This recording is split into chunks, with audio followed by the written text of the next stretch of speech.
If you enjoy spending a little time in the kitchen and playing with recipes, you can have a lot of fun with recipe makeovers. Today, I'm going to do a makeover on a popular high-calorie appetizer, a cheesy spinach dip. When you're looking at a recipe to do over, you'll want to first focus in on the high-calorie ingredients, which are usually high in fat. Then you'll want to see if you can either reduce the amount or swap in a healthier substitute. The other thing you want to try to do is see if you can increase the amount of some of the healthier ingredients, like vegetables, or even add some healthy ingredients that aren't in the original version.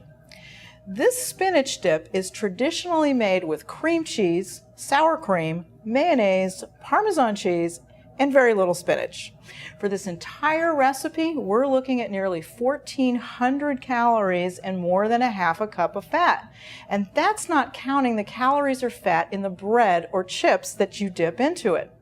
For my makeover, I did three things. I swapped the high-fat ingredients for lower-fat ones, I increased the amount of spinach, and I reduced the amount of Parmesan cheese.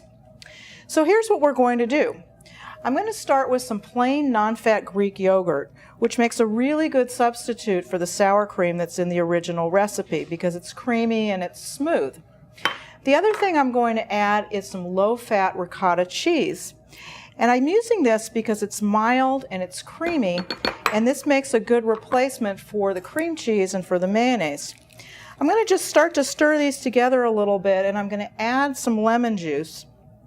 And what that lemon juice is going to do is replace some of the tanginess that you'd normally find in the mayonnaise and also just help to smooth this out a little bit. Just give it a little bit of a stir until it's nice and smooth. And now I'm going to season it. And I just do this really simply. I use a little bit of salt, a little bit of fresh pepper, and then lastly I'm going to season it with some fresh garlic. And if you don't want to use fresh, you can use garlic powder, you can use some onion powder, which also works really well.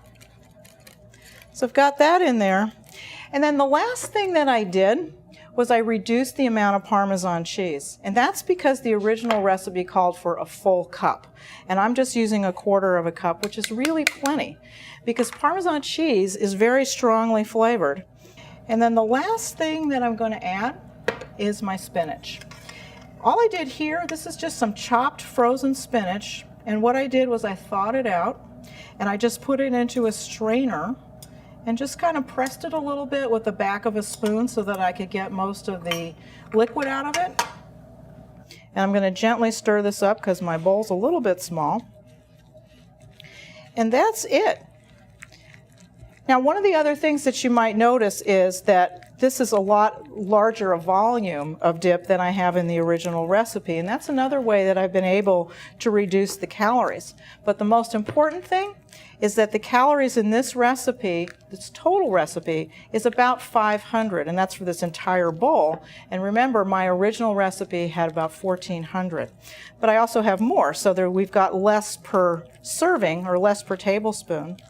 The other thing that's different about this one is that I'm not going to be serving mine with bread and chips. Instead, I'm going to be serving mine with some raw carrots and some raw cucumbers and have it as a dip that way. Now, I'll be honest with you. Is this as creamy as the original? No. Is it as cheesy as the original? No again. But does it taste great, and will it satisfy your craving when you want some spinach dip but don't want all the calories? Absolutely. Keep in mind that the goal of a recipe makeover isn't to make the new recipe indistinguishable from the original. What you're trying to do is shave some calories from a dish you love and make it healthier so you can enjoy it with a lot less guilt. And don't be surprised if you find you like your new version even better. For more tips on how to make over your recipes at home, see my January 17th post on discovergoodnutrition.com.